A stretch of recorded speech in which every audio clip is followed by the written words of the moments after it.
जिंकून आलात.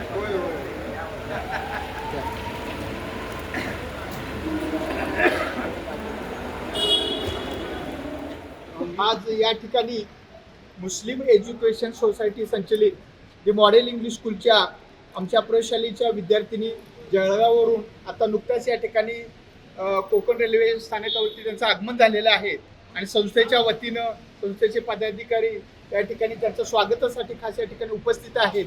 खरं म्हणजे इतका ग्रामीण भाग असताना ग्रामीण भागातून या मुलींनी अतिशय चांगल्या पद्धतीनं यश संपादन केलेलं आहे.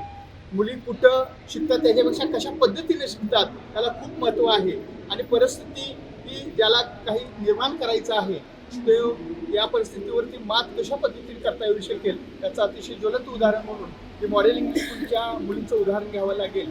अतिशय कमी साधनं असताना कमी संसाधनं असताना प्रशिक्षक नसताना देखील आमच्या प्रशालेच्या क्रीडा शिक्षिका जाधव मॅडम यांनी अविरत परिश्रम करून आणि त्यांना चांगल्या पद्धतीचं मार्गदर्शन देऊन या ठिकाणी आज हा संघ आमच्या जळगाव येथे या ठिकाणी जाऊन त्या ठिकाणी राज्यस्तरावरती अतिशय दीप्यमान कामगिरी करून या प्रशालेच्या या संघामधील आमच्या चक्क 4 मुलींची राष्ट्रीय स्तरावरती निवड झालेली आहे. आणि मला असं वाटतं की माझी शाळा माझी संस्था आणि त्यांचं गाव यांचं नाव त्यांनी खरोखर रोशन केलेलं आहे आणि पुढील नॅशनल स्पर्धेसाठी आमच्या संस्थेच्या शाळेच्या प्रशालेच्या वतीनं मी त्यांचं मनपूर्वक या ठिकाणी या निमित्तानं अभिनंदन करतो आणि त्यांना खूप खूप शुभेच्छा देतो. धन्यवाद. टाइम्स डिजिटलला लाईक करा, शेअर करा, सबस्क्राईब करा आणि बेल आयकॉन दाबायला विसरू नका. Times digital.